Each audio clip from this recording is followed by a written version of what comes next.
Jury selection starts Monday in what many are calling the trial of the century in South Carolina. It revolves around a man named Alex Murdaugh. Now, the question before the jury, once it's impaneled, will be, did he shoot his wife and son to death? And how can he get 12 impartial jurors in a town that his family didn't just live in, but runs? In fact, a picture of Murdaugh's grandfather is hanging in the courtroom. Let's ask somebody who knows, jury consultant David Cannon. David, appreciate it. Oh, absolutely. Good to be here. Now, it is not an unusual question when there's something that's high profile about how you're going to get an impartial jury. It's often a challenge. This one, a little unique.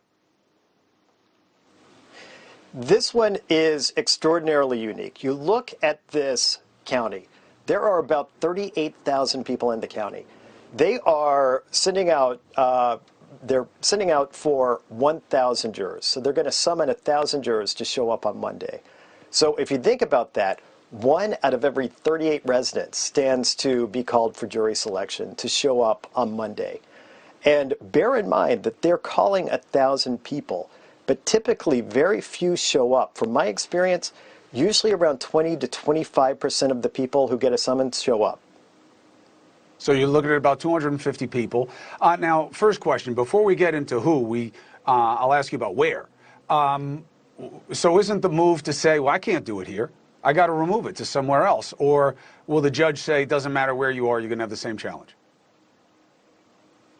That is a terrific question, and it's not unusual when you have this kind of media coverage. And if you think about all the coverage that this case has received across the country, it's been tremendous. Imagine this little town where you have all of that coverage, and you have everyone talking about it, and you have all of these people who are in the same social circles or in social circles with people who know the defendant. So one of the first things the defense would consider is a change of venue. So when they consider a change of venue, they actually conduct research. They do phone calls, they talk to people, and they get a feel of what would it be like if we take this trial, if we do this trial in this county. What are our chances of prevailing? And they compare that to other counties in South Carolina. And I would be shocked if that had not been done. So interestingly enough, it seems that the defense strategy is they want to have this trial in this county. Now, you made an interesting point. You said the job isn't who you pick, it's about deselecting, not who you select. So who are you looking to get rid of here?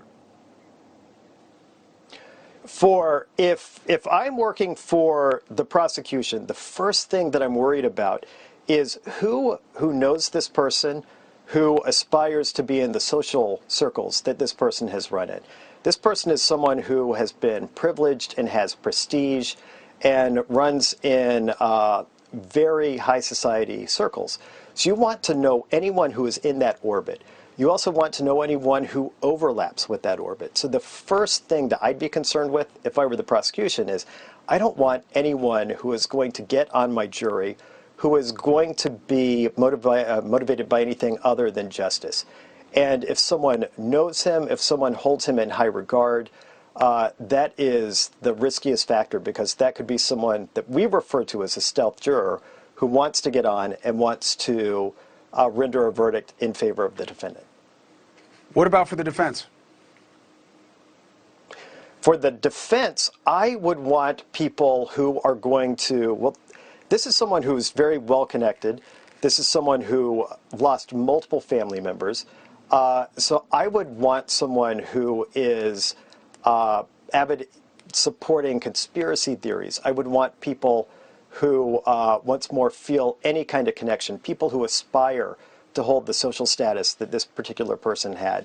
But the first and foremost thing I would want is someone who's going to buy into my themes and theories of the case, and that would be someone who really goes into more conspiracy theories, because I don't know what the defense is going to offer up, but it might be that this could be some kind of untoward connection. This could be someone who had some kind of vendetta against him because of all of his legal work.